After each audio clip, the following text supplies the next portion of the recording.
Selamat pagi kepada pendengar setia. Hari ini kita kembali untuk acara yang biasa kita lalui setiap pagi hari, yaitu mempelajari kebenaran firman Tuhan dari Injil Matius hingga Kitab Wahyu. Pendengar yang saya kasih dalam Yesus Kristus, di pagi yang baru ini kita sungguh bahagia karena kita tahu persis Tuhan yang telah menciptakan kita dan menyelamatkan kita, memimpin hidup kita hari lepas hari. Mari kita berdoa. Bapa di sorga, kami mengucap syukur atas hari yang baru ini. Mohon Tuhan berkati acara kami untuk mempelajari firman-Mu, berkati pikiran kami dan hati kami, dan dibukakannya hati kami untuk firman-Mu. Dalam nama Tuhan Yesus Kristus kami berdoa. Amin. Pendengar yang saya kasih dalam Yesus Kristus, hari ini kita sampai kepada Injil Matius pasal yang ke-24. Injil Matius pasal yang ke-24. Setelah Tuhan Yesus mengecam para ahli Taurat dan orang Farisi, kemudian dia menangisi kota Yerusalem yang menolaknya berkali-kali. Dan kini kita masuki pasal yang ke-24. Pak Alki Tombuku akan membacakan bagi kita dari ayat 1 sampai ayat 14. Dari ayat 1 sampai dengan ayat 14. Silakan. Sesudah itu Yesus keluar dari bait Allah lalu pergi. Maka datanglah murid-muridnya dan menunjuk kepada bangunan-bangunan bait Allah. Ia berkata kepada mereka, "Kamu melihat semuanya itu? Aku berkata kepadamu, sesungguhnya tidak ada satu batu pun di sini akan dibiarkan terletak di atas batu yang lain. Semuanya akan diruntuhkan." Ketika Yesus duduk di atas bukit Zaitun, datanglah murid-muridnya kepadanya untuk bercakap-cakap sendirian dengan dia. Kata mereka, "Katakanlah kepada kami, bila mana itu akan terjadi, dan apakah tanda kedatanganmu dan tanda kesudahan dunia?" Jawab Yesus kepada mereka, "Waspadalah supaya jangan ada orang yang menyesatkan kamu. Sebab banyak orang akan datang dengan memakai namaku dan berkata, 'Akulah Mesias,' dan mereka akan menyesatkan banyak orang. Kamu akan mendengar deru perang dan kabar-kabar tentang perang. Namun berawas-awaslah, jangan kamu gelisah, sebab semuanya itu harus terjadi, tetapi itu belum kesudahannya. Sebab bangsa akan bangkit melawan bangsa, dan kerajaan melawan kerajaan. Akan ada kelaparan dan gempa bumi di berbagai tempat. Akan tetapi semuanya itu barulah permulaan penderitaan menjelang akhir zaman. Pada waktu itu kamu akan diserahkan supaya disiksa, dan kamu akan dibunuh, dan akan dibenci semua bangsa oleh karena namaku. Dan banyak orang akan murtad, dan mereka akan saling menyerahkan dan saling membenci. Banyak nabi palsu akan muncul dan menyesatkan banyak orang. Dan mereka akan semakin bertambah kedurhakaan, maka kasih kebanyakan orang akan menjadi dingin. Tetapi orang yang bertahan sampai pada kesudahannya akan selamat. Dan Injil kerajaan ini akan diberitakan di seluruh dunia menjadi kesaksian bagi semua bangsa. Sesudah itu barulah tiba kesudahannya." Oke, pendengar yang saya kasih dalam Yesus Kristus, jelas sekali di sini memberitahukan bahwa Tuhan Yesus keluar dari bait Allah. Kemudian muridnya datang katanya menunjuk kepada bangunan-bangunan bait Allah. Di dalam bahasa Inggris diterjemahkan ini katanya muridnya itu to show Jesus, jadi memperlihatkan kepadanya. Ya, apa yang mau diperlihatkan gitu, bukan barang yang di dalam kantong. Kelihatannya ini adalah murid-muridnya membangga-banggakan bait Allah. Mungkin mereka berkata, betapa besarnya gedung ini, betapa megahnya, betapa agungnya gedung ini, karena memang dibuat dalam waktu 46 tahun masa pembuatan. Jadi jikalau orang itu umur 20 dia start ikut dalam pembangunan bait Allah, akan berakhir pada saat dia umur 66 tahun. Jadi betapa besarnya gedung itu pada zaman itu adalah gedung yang termegah. Tetapi Tuhan Yesus berkata, sesungguhnya kamu lihat, ya, kamu melihat semuanya itu. Aku berkata kepadamu, sesungguhnya tidak satu batu pun di sini akan dibiarkan terletak di atas batu yang lain. Semuanya akan diruntuhkan. Ya, karena omongan Tuhan Yesus ini dicatat oleh Injil Matius. Sebenarnya Injil Matius itu dicatat sebelum tahun 50. Jadi para teolog liberal sengaja mengutak-ngetik karena mereka tidak bisa terima bahwa Tuhan Yesus sudah menubuatkan tentang kehancuran kota Yerusalem dan kehancuran Bait Allah ini jauh-jauh sebelumnya, sehingga mereka mau berkata bahwa Injil Matius ini ditulis sesudah peristiwa penghancuran Bait Allah. Nah, sesungguhnya Tuhan Yesus ketika mengucapkan ini adalah sekitar tahun 30-an. Dan pada tahun 70 tercatat di dalam sejarah, bangsa Yahudi memberontak terhadap penjajah mereka, Romawi waktu itu. Dan kemudian Kaisar mengutus Jenderal Titus ke Yerusalem dan menghancurkan kota Yerusalem, membakar seluruh kota dan Bait Allah tidak terkecuali. Sehingga Bait Allah runtuh, hancur, dan sesudahnya di mana orang datang untuk mencari emas yang meleleh oleh karena api, sehingga batu-batu semuanya dibongkar, dipecahkan karena emas meleleh ke dalamnya. Betul, hingga tidak ada satupun batu terletak di atas yang lain. Nah, kemudian setelah mereka ada kesempatan sampai di Bukit Zaitun, kemudian bercakap-cakap. Nah, ini ada percakapan di Bukit Zaitun lagi, ya. Jadi bercakap-cakap di Bukit Zaitun, murid-muridnya masih ingat akan pernyataan Tuhan Yesus bahwa Bait Allah ini akan runtuh. Jadi mereka bertanya, ya, katakanlah kepada kami. Satu, bila manakah itu akan terjadi? Itu maksudnya menunjuk kepada Bait Allah yang akan dirobohkan. Kapan itu akan terjadi? Kemudian, dan apakah tanda kedatanganmu? Jadi tanda kedatangan Tuhan Yesus bahwa dia akan datang lagi, karena dia sudah berkali-kali berkata kepada mereka bahwa dia akan pergi, bahwa dia akan ditangkap, dibunuh, dan bangkit. Kemudian kapan datang lagi? Kemudian pertanyaan ketiga yang mereka ajukan adalah tanda kesudahan dunia. Dan Tuhan Yesus kelihatannya menjawab mereka dengan, ya, karena pertanyaannya tiga sekaligus, sehingga Tuhan Yesus memang, ya, ingin menjawab mereka sekaligus memberitahukan kepada kita agar kita berwaspada melihat satu zaman demi satu zaman dengan penuh kebijaksanaan, dengan penuh kehati-hatian. Dan sesungguhnya Tuhan Yesus tidak menjawab mereka sesuai dengan apa yang mereka harapkan dan inginkan.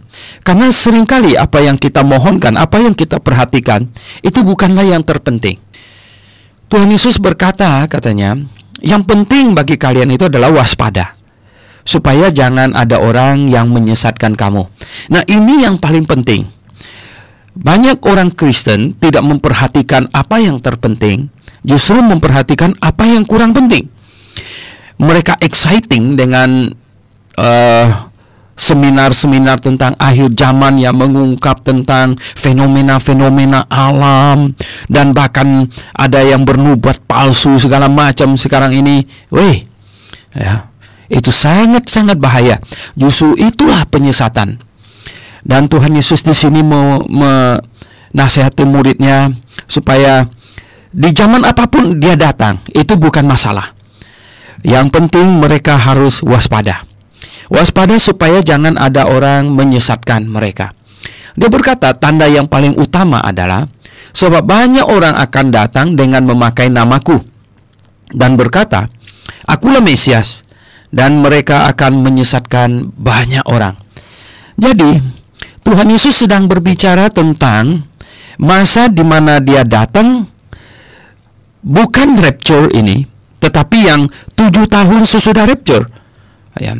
Jadi menjelang kedatangannya yang bersama-sama dengan murid-muridnya yang sudah terangkat naik dulu, di mana semua orang akan memandang kepadanya. Dan menjelang itu banyak orang akan datang mengaku dirinya Mesias, ya, dan akan menyesatkan banyak orang. Penyesat-penyesat akan datang dan mengaku dirinya Mesias. Apakah Mesias itu? Mesias artinya orang yang diurapi. Jadi banyak orang akan datang dan mengaku dia orang yang diurapi, dan kemudian menyesatkan banyak orang. Banyak orang akan datang dengan berbagai pengakuan bahwa dia hamba Tuhan yang diurapi. Woi, hati-hati. Jadi kalau belakangan ini marak dengan orang yang menyebut dirinya diurapi dan menyebut orang lain diurapi, dan kemudian acara urap-mengurap segala macam, ini perlu ingat Matius pasal 24. Seringkali orang berkata kepada saya ketika mau saya naik ke mimbar berkhotbah, mereka berkata, Dr. Liao adalah seorang hamba Tuhan yang sangat diurapi oleh Tuhan. Saya berkata, jangan menyebut saya hamba Tuhan yang diurapi. Saya cukup seorang pelayan Tuhan saja, karena saya tidak ada rencana untuk menjadi Mesias. Hamba yang diurapi, kata yang diurapi itu adalah Mesias artinya dalam bahasa Ibrani, dan Kristus dalam bahasa Yunani. Oleh sebab itu kita perlu hati-hati, jangan sembarangan memakai jabatan, jangan sembarangan memakai istilah. Dan katanya Mesias palsu ini, orang yang menyebut dirinya diurapi ini, menyesatkan banyak orang. Nah, disinilah kita perlu waspada bahwa orang yang tidak faham melihat bahwa mereka berkata, weh, ini grafik begitu kecil, apakah sungguh dia di pihak Tuhan? Mengapa dia begitu kecil? Ketahuilah, Tuhan berkata, lebarlah jalan dan luaslah pintu yang menuju kepada kebinasaan, dan sempitlah jalan dan sesak menuju kepada hidup yang kekal. Jadi lihat di sini, menyesatkan banyak orang. Jadi mereka makan salah berkata bahwa lihat dari buahnya. Buahnya itu mereka berpikir kuantitasnya. Padahal buah yang Tuhan berkata, pohon dikenal dari buahnya, itu bukan kuantitasnya, tetapi kualitas dari buah itu. Walaupun buahnya tidak banyak, tetapi kualitas buahnya luar biasa bagusnya. Nah, itu dihasilkan oleh pohon yang bagus. Nah, kemudian di sini dikatakan lagi, ya, fenomena-fenomena alam memang disinggung, tetapi sesungguhnya fenomena alam terjadi di semua zaman, ya. Hanya mungkin intensitasnya menuju kepada pergantian ke zaman baru, yaitu memasuki kerajaan 1000 tahun, maksudnya di ayat 8. Semua itu barulah permulaan penderitaan menjelang zaman baru, menjelang zaman kerajaan 1000 tahun. Jadi memang ada fenomena-fenomena alam. Gempa bumi tentu, ya, gempa bumi yang diingat oleh manusia seluruh muka bumi, kebetulan terjadi di Indonesia, di Aceh, sehingga bagi orang Indonesia lebih tidak akan terlupakan lagi, dan itu mengingatkan kita. Tetapi mungkin sesudah rapture itu akan terjadi gempa bumi di Yerusalem. Nah, itu yang paling signifikan. Sepertinya Tuhan Yesus tidak berbicara tentang gempa bumi yang sejauh itu, yang di Aceh dan di Jepang dan lain sebagainya. Tetapi gempa bumi yang paling signifikan adalah yang terjadi di Yerusalem pastinya. Dan kemudian di sini dikatakan bahwa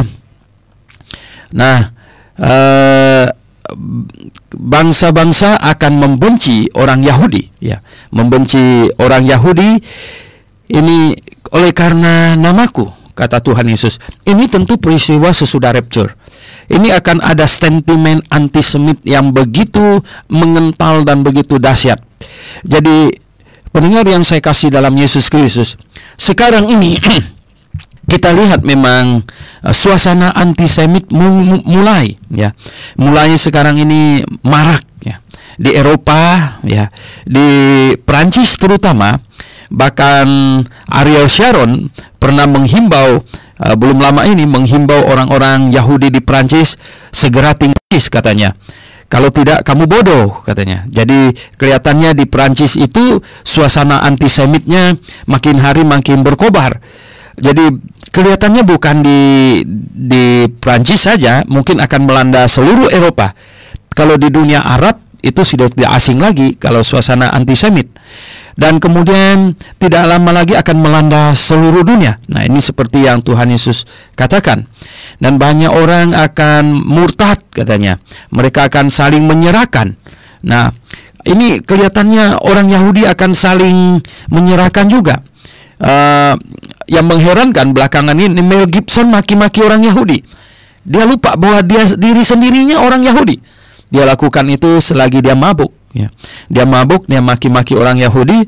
Kemudian setelah peristiwa itu lewat, dia merasa sangat menyesal karena dia sendiri orang Yahudi. Mengapa dia mabuk? Dia maki-maki orang Yahudi. Bingung juga. Ya, nah ini suasana saling menyerahkan. Kemudian katanya banyak nabi palsu akan muncul dan menyesatkan banyak orang. Nah, ini pendengar yang saya kasih dalam Tuhan Yesus, ini fenomena yang sungguh mengerikan. Dan belakangan ini juga sudah banyak orang yang bernubuat sana, bernubuat sini. Jadi menjelang itu intensitasnya makin tinggi. Ini nabi-nabi palsu. Nabi itu pekerjaannya itu bernubuat. Sehingga banyak yang bernubuat dan jelas-jelas kemudian nubuatan mereka tidak sampai. Yang saya heran tuh masih ada orang yang mau mendengarkan mereka. Sudah jelas-jelas mereka itu nabi palsu. Dan karena makin bertambah kedurhakaan sehingga kasih kebanyakan orang menjadi dingin. Pendengar yang saya kasih dalam Tuhan Yesus Kristus, manusia makin jahat di akhir zaman ini. Suasana menyebabkan mereka demikian. Para saintis sengaja menghujat Tuhan dengan penemuan mereka yang palsu. Dan segala keadaan membawa manusia makin jauh dari Tuhan. Tidak memikirkan perkara rohani sedikit pun. Dan manusia disesatkan. Mereka saling menyesatkan. Satu dengan yang lain saling menyesatkan. Dan manusia siap tenggelam ke neraka. Kelihatannya, pendengar yang saya kasih dalam Yesus Kristus, jikalau hari ini Anda kebetulan mendengarkan ini, marilah saya katakan, berilah hatimu sedikit ruang untuk perkara rohani. Jikalau engkau tidak mau berakhir dengan sia-sia di neraka. Dan berikutnya kita akan membaca ayat firman Tuhan ini dari Injil Matius pasal 24 dari 15 sampai dengan 28. 15 sampai 28. Silakan Pak Alkitab buku.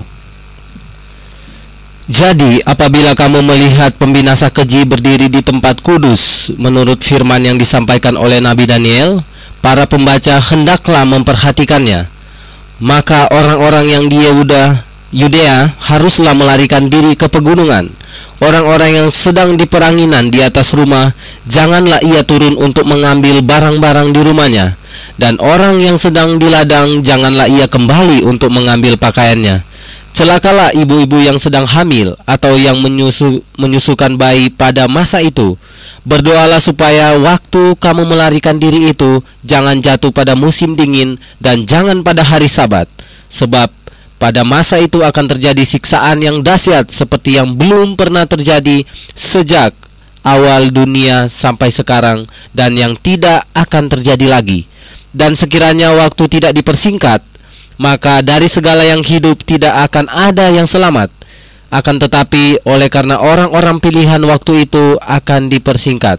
Pada waktu itu jika orang berkata kepada kamu, lihat Mesias ada di sini, atau Mesias ada di sana, janganlah kamu percaya. Sebab Mesias palsu dan nabi-nabi palsu akan muncul dan mereka akan mengadakan tanda-tanda yang dahsyat dan mujizat-mujizat, sehingga sekiranya mungkin mereka menyesatkan orang-orang pilihan juga. Camkanlah, aku sudah mengatakannya terlebih dahulu kepadamu. Jadi apabila orang berkata kepadamu, lihat, ia ada di padang gurun, janganlah kamu pergi ke situ. Lihat, ia ada di bilik, jangan kamu percaya. Sebab sama seperti kilat memancar dari sebelah timur dan melontarkan cahayanya sampai ke barat, demikian pula kelak kedatangan Anak Manusia. Di mana ada bangkai, di situ burung nazar berkerumun. Oke, pendengar yang saya kasih dalam Yesus Kristus, katanya apabila pembinasa keji berdiri di tempat kudus, berdiri di bait Allah. ya. Maka katanya yang difirmankan oleh Daniel, maka kita orang-orang harus yang di Yudea harus melarikan ke pegunungan. Ini Tuhan Yesus sedang berbicara tentang masa penganiayaan, masa tribulation ya terhadap bangsa Yahudi.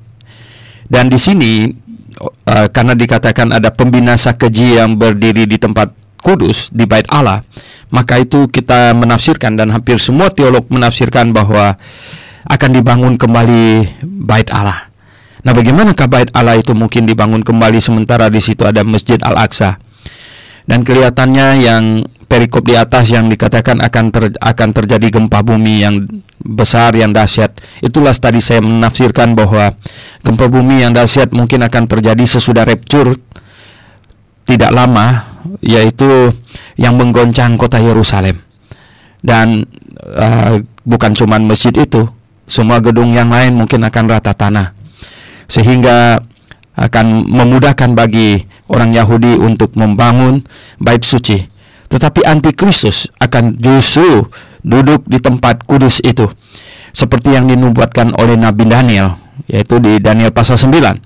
Jadi pendengar yang saya kasih dalam Yesus Kristus, memang pada tahun 170 BC Epiphanes pernah menggenapi itu sepertinya, yaitu dia pernah bahkan Epiphanes menempatkan babi di situ sebagai korban, dan kemudian terjadi pergolakan dahsyat sekali. Ada kurang lebih 100.000 orang Yahudi terbunuh pada saat itu. Sungguh peristiwa yang sangat dahsyat. Tetapi itu bukan yang the worst, bukan yang terburuk. Nanti akan muncul yang terburuk sekali katanya.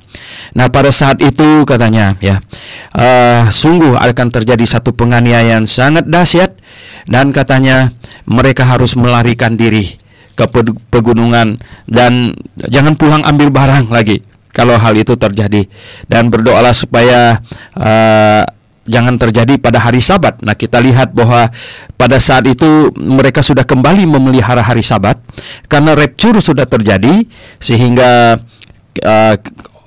itu kembali lagi Tuhan berurusan dengan orang Yahudi. Jadi jemaat Tuhan, gereja sudah terangkat ya.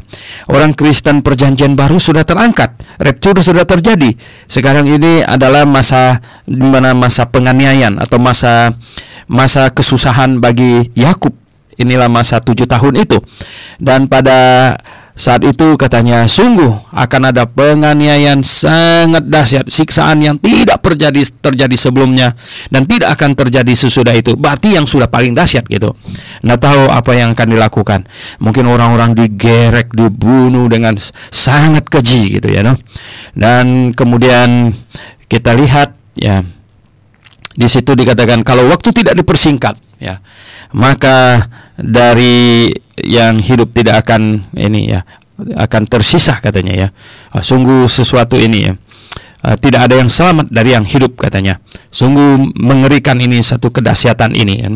Oke pendengar yang kami kasihi di dalam Yesus Kristus, kita kembali lagi ke pembahasan kita Injil Matius pasal 24. Dan kita sampai di ayat yang ke-23, di mana pada waktu itu katanya jika orang berkata kepada kamu, lihat Mesias ada di sana, di sini dan lain sebagainya, maka jangan percaya katanya. Tuhan Yesus sudah pesan kepada kita bahwa jikalau ada orang yang berkata bahwa dia adalah orang yang diurapi, dia adalah Mesias ya, maka kita tidak boleh percaya.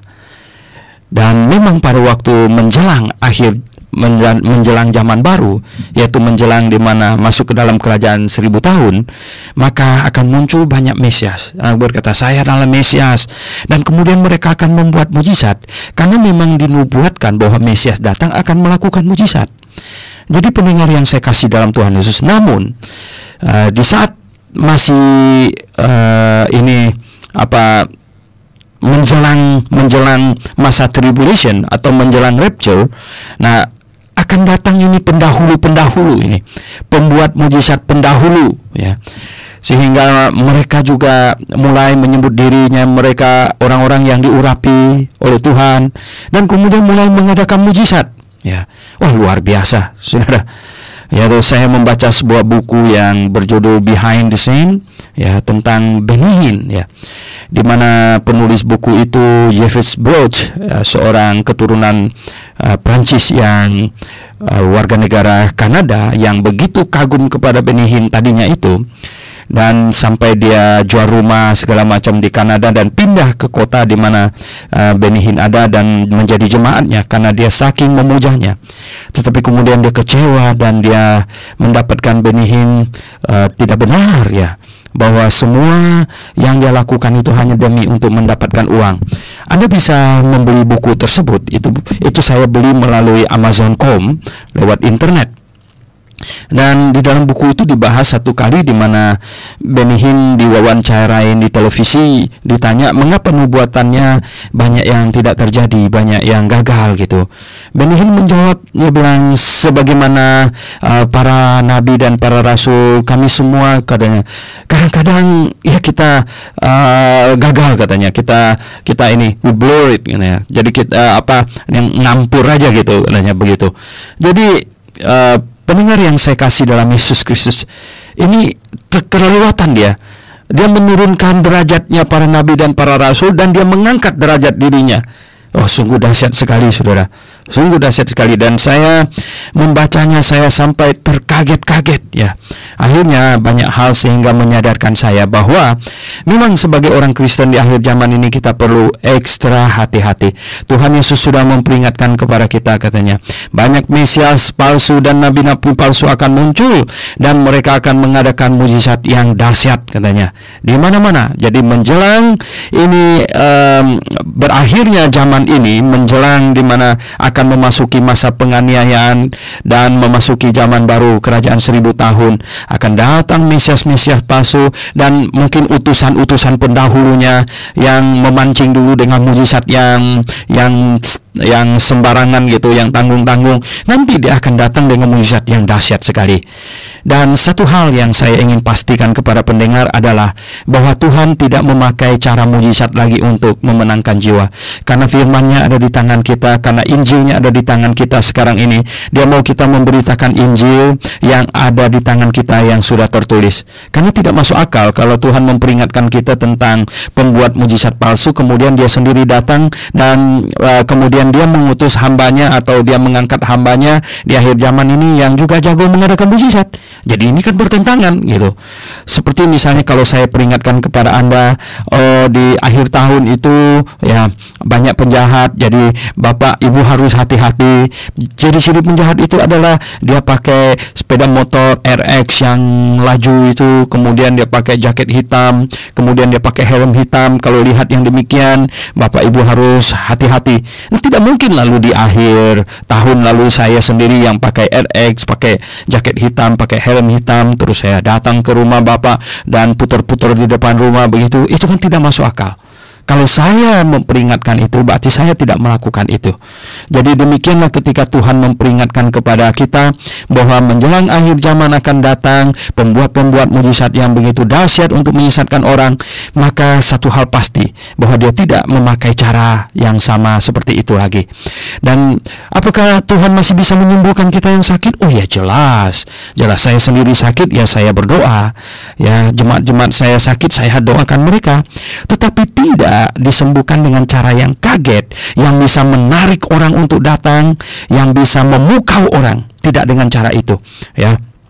Karena cara itu dipakai oleh penyesat. Tuhan sudah ingatkan kepada kita, ya, Tuhan akan memberkati obat yang saya minum. Tuhan akan memberkati semua usaha yang dilakukan oleh kita untuk penyembuhan, sehingga kita makin sembuh, dan kemudian kita menerima kesembuhan dari Tuhan. Dan satu hal yang luar biasa di sini dikatakan, camkanlah aku sudah mengatakannya terlebih dahulu kepadamu. Kalau ada orang berkata bahwa dia lihat Tuhan, ya, baik di dalam kamar, kata di dalam bilik, jangan percaya. Ada orang berkata kepadamu dia lihat Tuhan, katanya, di padang atau di luar rumah. Ini maksudnya indoor maupun outdoor, ya, jangan percaya. Itu bohong, ya. Tidak ada zaman sekarang ini orang yang pernah melihat Tuhan Yesus lagi. Karena di dalam 1 Korintus 15 ayat 8 dikatakan, Rasul Paulus bilang bahwa dialah yang terakhir melihat Tuhan Yesus. Jadi sekarang kalau ada orang melihat Tuhan Yesus, katakanlah namanya si Budi gitu. Kalau Budi lihat Tuhan Yesus sekarang ini, jadi Rasul Paulus yang terakhir apa Budi yang terakhir melihat Tuhan Yesus? Jadi pendengar yang saya kasih dalam Yesus Kristus, camkanlah ya, di mana ada bangkai, di situ burung nasar berkerumun. Perlu hikmat untuk mengamati ayat ini. Bangkai itu bukan hal yang baik. Burung nasar itu adalah burung pemakan bangkai. Di mana ada bangkai, burung nasar berkerumun. Di mana ada ya mujizat-mujizat yang digembar-gemborkan. Di mana ada ya pengajar-pengajar sesat membuat actionnya, maka disitulah burung nasar berkerumun. Apakah Anda burung nasar? Ya, hati-hati ya, no? Di mana ada bangkai, di situ burung nasar berkerumun. Perlu hikmat sekali lagi untuk menafsirkan ayat ini. Ini bukan hal yang baik, ini bukan hal yang positif. Ada orang berkata, di mana ada pemberitaan Injil maka orang-orang berkumpul. Apakah pemberitaan Injil itu bangkai? Enggak, saya tidak percaya. Ya, di mana ada bangkai. Di atas Tuhan Yesus baru bicara soal mujizat segala macam, soal pengajar palsu. Ini bisa dikatakan di mana ada Mesias palsu, di mana ada hamba-hamba Tuhan palsu yang menggembar-gemborkan mujizat, yang memakai mujizat untuk menarik orang, maka orang banyak akan datang berkumpul seperti burung nasar mengerumuni bangkai. Oke, pendengar yang saya kasih dalam Yesus Kristus, coba kita perhatikan lagi perikop yang berikut, ayat 29 sampai 36. Kita selalu diburu-buru oleh waktu ya. 29 sampai 36. Silakan Pak Alkitab buku untuk membacakannya untuk kita. Segera sesudah siksaan pada masa itu, matahari akan menjadi gelap dan bulan tidak bercahaya, dan bintang-bintang akan berjatuhan dari langit dan kuasa langit akan goncang. Pada masa itu akan tampak tanda anak manusia di langit, dan semua bangsa di bumi akan meratap, dan mereka akan melihat anak manusia itu datang di atas awan-awan di langit dengan segala kekuasaan dan kemuliaannya. Dan ia akan menyuruh keluar malaikat-malaikatnya dengan meniup sangkakala yang dahsyat bunyinya, dan mereka akan mengumpulkan orang-orang pilihannya dari keempat penjuru bumi, dari ujung langit yang satu ke ujung langit yang lain. Tariklah pelajaran dari perumpamaan tentang pohon ara. Apabila ranting-rantingnya melembut dan mulai bertunas, kamu tahu bahwa musim panas sudah dekat. Demikianlah juga jika kamu melihat semuanya ini, ketahuilah bahwa waktunya sudah dekat, sudah di ambang pintu. Aku berkata kepadamu, sesungguhnya angkatan ini tidak akan berlalu sebelum semuanya ini terjadi. Langit dan bumi akan berlalu, tetapi perkataanku tidak akan berlalu. Tetapi tentang hari dan saat itu tidak ada seorang pun yang tahu. Malaikat-malaikat pun di sorga tidak, dan anak pun tidak, hanya Bapa sendiri. Iya. Oke, kita lanjutkan. Di sini jelas sekali Tuhan Yesus berbicara tentang revelation, bukan rapture, ya, tetapi kedatangan Tuhan sesudah tribulation 7 tahun, di mana di sini dikatakan itu akan, katanya akan siksaan, sesudah siksaan kemudian matahari menjadi gelap, bulan tidak bercahaya, jadi ada fenomena alam yang sungguh berubah, ada hal yang sangat dahsyat terjadi di langit, bintang-bintang berjatuhan, dan para astronomi itu, mereka yang bergerak di bidang itu akan sibuk sekali, mereka akan mengamati, kata mereka komet lah segala macam itu mungkin katanya. Nah, katanya ini ya, berjatuhan dari langit dan kuasa-kuasa langit akan bergoncang katanya pada waktu itu. Karena itu menjelang sebuah zaman baru. Ya, pada waktu itu akan tampak tanda anak manusia di langit. Semua bangsa di bumi akan meratap, dan mereka akan melihat anak manusia itu datang di atas awan-awan di langit dengan segala kekuasaan dan kemuliaannya. Ini bukan kedatangannya yang seperti pencuri, tetapi ini adalah kedatangannya yang dilihat oleh semua orang. Semua mata akan memandang kepadanya, dan yang semua lutut akan karena semuanya mengakui, dan dia akan menyuruh keluar malaikatnya katanya, dan dengan meniup sangkakala yang dahsyat bunyinya, maka berkumpullah orang pilihannya dari keempat penjuru bumi, ya, dari ujung langit yang satu ke ujung langitnya. Ya, pada waktu itu adalah orang-orang Yahudi ini pilihannya, ya. Itu akan yang tersebar di mana-mana, mungkin tersembunyi karena penganiayaan, antisemit dan lain sebagainya. Itu akan dikumpulkan semuanya itu dari 4 penjuru angin katanya. Nah, Tuhan suruh mereka untuk menarik pelajaran dari ini perumpamaan pohon ara. Kan kita harus makin ini pintar mengamati zaman. Anda rasakankah bahwa dunia sekarang ini sedang menuju kemana? Di mana terorisme marak di mana-mana, menyebabkan kita hidup di dunia ini jadi tidak enak. Dan di Indonesia ini sungguh fenomenanya sangat khas ya. Hampir tidak ada rumah di Jakarta ini yang tidak ada pagar ya rumahnya. Sungguh mengerikan ya. Karena apa? Karena kita tidak bisa hidup dengan tidak ada pagar ya. Berarti apa? Penuh dengan pencuri di sekeliling kita. Sungguh sesuatu yang sangat tidak enak sebenarnya. Jadi pendengar yang saya kasih dalam Yesus Kristus, katanya ini kita harus dapat melihat zaman dengan bijaksana, bahwa ini kedatangan Tuhan sudah dekat. Begini, kalau kedatangan Tuhan yang dilihat oleh semua manusia di muka bumi ini sudah dekat dan sangat jelas, maka rapture lebih dekat lagi, yaitu 7 tahun sebelum itu akan terjadi pengangkatan terhadap orang-orang Kristen yang sudah lahir baru, kan jemaat Tuhan akan terangkat. Berarti itu jauh lebih dekat lagi. Jadi kalau yang 7 tahun kemudian itu sudah ada tanda-tandanya, berarti yang 7 tahun di depan ini, wah, ini jauh lebih dekat lagi. Oleh sebab itu, pendengar yang saya kasih dalam Yesus Kristus, sesungguhnya setiap saat sekarang ini bisa terjadi rapture, karena suasananya matang. Karena apa? Jikalau terjadi rapture, maka suasananya akan berbalik ya. Anda bisa bayangkan kalau terjadi rapture sekarang ini, kalau sebagian orang di Amerika terangkat, yang justru pegang kendali yang penting sekarang ini, maka polisi dari Amerika akan berubah seperti membalikkan telapak tangan. Mungkin 1-2 hari kemudian mereka akan berubah, dia punya kebijaksanaan luar negerinya, segala macam akan berubah. Jadi kalau terjadi rapture, maka segalanya akan berubah total di muka bumi ini. Maka kita tahu bahwa rapture bisa terjadi setiap saat sekarang ini.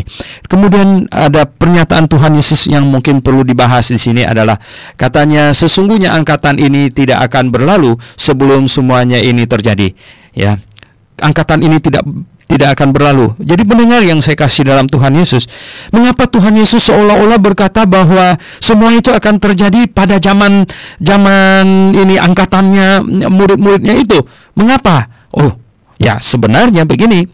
Kita sudah tahu bahwa Tuhan Yesus datang sebagai Mesias untuk mendirikan kerajaan Daud pada saat itu, yang adalah kerajaan yang dijanjikan.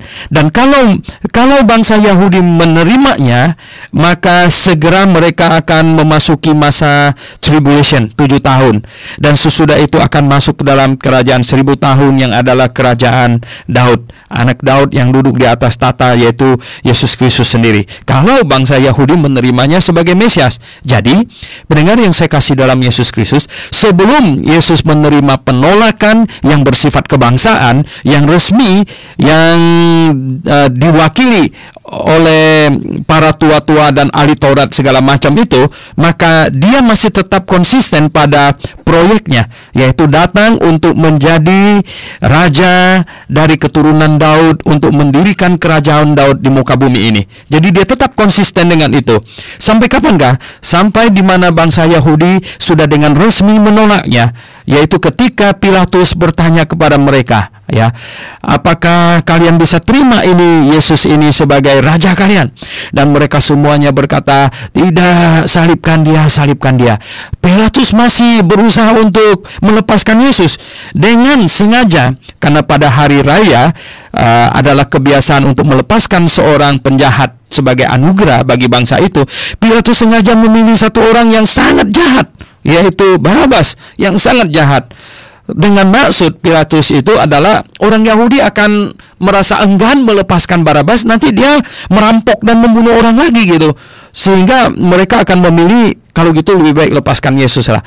Tetapi yang mengherankan adalah bangsa itu berteriak, lepaskan Barabas bagi mereka dan salibkan Yesus. Nah, pada saat itu barulah resmi Yesus Kristus ditolak oleh bangsa Yahudi. Dan karena Yesus Kristus ditolak oleh bangsa Yahudi, maka seperti yang dikatakan di dalam Roma pasal 11, kalau pendengar coba kita buka Roma pasal 11 ya. Roma pasal 11 ayat 25 berbunyi demikian. Sebab saudara-saudara, supaya kamu jangan menganggap dirimu pandai, aku mau agar kamu mengetahui rahasia ini. Sebagian dari Israel telah menjadi tegar, sampai jumlah yang penuh dari bangsa-bangsa lain telah masuk. Sampai jumlah yang penuh dari bangsa-bangsa yang lain masuk. Jadi bangsa Yahudi sebagiannya tegar, katanya, tegar tengkuk, nggak mau terima, sampai semua bangsa-bangsa yang lain masuk penuh, katanya. Jadi pendengar yang saya kasih dalam Yesus Kristus, lihat, Tuhan Yesus bilang generasi ini ya tidak akan berlalu sampai ini. Itu bukan berarti Tuhan Yesus salah prediksi, bukan, tetapi dia tetap stick pada proyeknya yang pertama sampai masyarakat dunia mencatat, dan kita semua tahu bahwa dia ditolak oleh bangsa Yahudi, sehingga pendirian kerajaan 1000 tahun ditunda satu waktu. Dan kita lihat di sini Tuhan Yesus bilang, tetapi tentang hari dan saat itu tidak seorang pun yang tahu. Malaikat-malaikat di surga tidak tahu. Dan kata dan anak pun tidak. Itu tidak ada di dalam bahasa asli, ya. Yang tectus recaptus tidak ada. Hanya Bapa sendiri, ya. Jadi pendengar yang saya kasih dalam Yesus Kristus. Nah, sekarang berikutnya coba kita membaca lagi perikop yang terdapat di dalam Matius 24 ayat 37 sampai selesai saja, sampai 51. Silakan Pak Alkitab buku baca untuk kita. Sebab sebagaimana halnya pada zaman Nuh, demikian pula halnya kelak pada kedatangan Anak Manusia.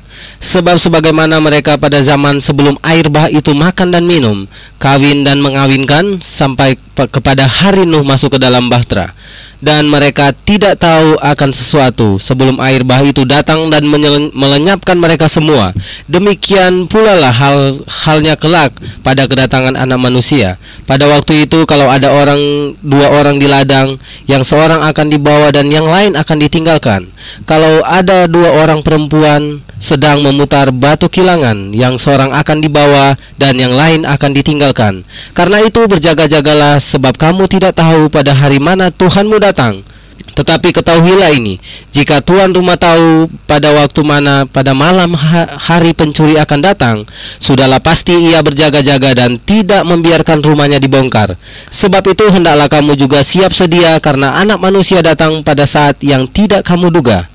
Siapakah hamba yang setia dan bijaksana, yang diangkat oleh tuannya atas orang-orangnya untuk memberikan mereka makanan pada waktunya? Berbahagialah hamba yang didapati tuannya melakukan tugasnya itu ketika tuannya itu datang. Aku berkata kepadamu, sesungguhnya tuannya itu akan mengangkat dia menjadi pengawas segala miliknya. Akan tetapi apabila hamba itu jahat dan berkata di dalam hatinya, tuanku tidak datang-datang, lalu ia mulai memukul hamba-hamba lain dan makan minum bersama-sama pemabuk-pemabuk, maka tuan hamba itu akan datang pada hari yang tidak disangkanya dan pada saat yang tidak diketahuinya, dan akan membunuh dia dan membuat dia senasib dengan orang-orang munafik. Di sanalah akan terdapat ratapan dan kertakan gigi. Oke, pendengar yang saya kasih dalam Yesus Kristus, Tuhan Yesus sekarang dalam perikop ini, artinya dia sudah bicara tentang kedatangannya ke dalam dunia ini nanti untuk memulai kerajaan 1000 tahun. Dan sekarang dia mengingatkan sebenarnya pelayan Tuhan di sepanjang zaman, yang kapan saja, bahwa baik yang menantikan rapture maupun yang menantikan kedatangannya di atas Bukit Zaitun, dua-duanya harus berjaga-jaga, dua-duanya harus waspada. Jadi kalau kedatangannya yang kakinya akan berjejak di Bukit Zaitun itu, kita disuruh untuk berjaga-jaga, dan sebenarnya tandanya akan jauh-jauh lebih jelas. Lebih-lebih lagi kita orang Kristen yang menantikan rapture, menantikan pengangkatan di udara, seperti yang dikatakan Rasul Paulus dalam 1 Tesalonika pasal 4. Berarti kita lebih lagi akan berjaga-jaga, katanya. Nah, di sini memang Tuhan sedang berbicara tentang Nuh, ya, kasus Nuh, di mana orang-orang di dunia ini tidak tahu menau dan mereka pesta pora segala macam sampai di mana saat akhirnya akhir bah itu datang. Dan demikian juga orang-orang di dunia ini semuanya mereka akan tidak peduli, makin hari akan makin tidak peduli tentang perkara rohani. Makin hari manusia akan makin jahat hatinya, makin hari makin satu dengan yang lain penuh dengan curiga, satu dengan lain manusia itu penuh dengan dengan niat untuk merugikan, ya mencuri barangnya, menipunya, ya mencuranginya. Anda bisa bayangkan, ya, dunia akan seperti kondisi pada zaman Nuh. Ya, memang kita menuju ke situ kelihatannya, ya, karena suasananya sungguh makin hari makin tidak enak, ya. Dan katanya pada waktu itu, dan ini mereka akan dihanyutkan. Nah, ini yang dibawa ini katanya, ya, kilangan itu yang sedang menghilang dibawa. Itu bukan di rapture, ya, itu dibawa oleh apa? Yang pada zaman itu dibawa apa? Dibawa air bah, dihanyutkan air. Jadi nanti orang-orang dunia ini bukan akan dibawa, tapi mereka akan dihanyutkan, ya. Jadi yang sisa itu yang akan masuk ke dalam ini kerajaan 1000 tahun, ya. Jadi yang dihanyutkan ada sebagian. Nah, hati-hati katanya, ya, karena kedatangan Tuhan kita seperti pencuri. Nah, sebenarnya kedatangan seperti pencuri itu baik rapture maupun yang revelation, dua-duanya kedatangan itu seperti tidak ada pemberitahuan lebih dahulu, tapi kedatangannya bersifat mendadak. Dan lebih bersifat mencuri lagi adalah kedatangan Tuhan yang rapture, yaitu dia mengangkat orang-orang yang percaya kepadanya di dunia ini seperti dunia ini tidak tahu, jadi ada orang hilang, ya. Ada orang yang terangkat yang hilang di dunia ini. Nah, seperti diambil gitu. Jadi orang-orang dicuri dari dunia ini, katanya. Nah, kalau kita sudah dikasih tahu pencuri mau datang, nah, bijaksananya adalah kita waspada. Coba kalau orang kasih tahu, hati-hati pencuri mau datang ke rumah kamu. Saya dengar-dengar pencuri ada orang rencana mau curi di tempat kamu. Ya, tentu kita melakukan berbagai usaha untuk bersiap-siap.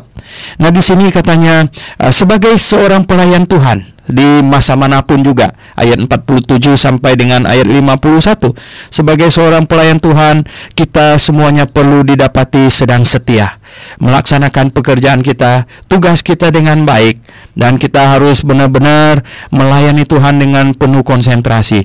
Jangan menjahati satu dengan yang lain. Jangan berpikiran negatif.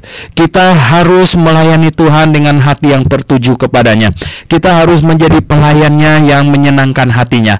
Itulah yang harus dilakukan. Dan kita betul-betul harus mengharapkan, ya,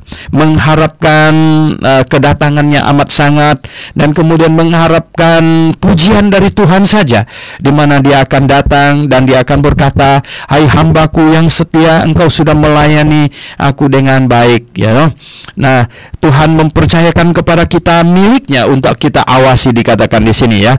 Akan tetapi apabila hamba itu jahat, katanya, ya, nah, maka dia pukul satu dengan yang lain, ya. Padahal katanya, aku berkata kepadamu, sesungguhnya Tuhan itu akan mengangkat dia menjadi pengawas segala miliknya. Nah, kita ini adalah orang yang menjaga kebenaran. Kebenaran apa yang kita jaga? Bukan kebenaran kita sendiri. Kita tidak punya kebenaran. Kita hanya menjaga kebenaran firman Tuhan yang Tuhan percayakan kepada kita untuk dijaga. Bagaimana caranya menjaga kebenaran? Ya, kita percaya dan kita tidak boleh bergeser.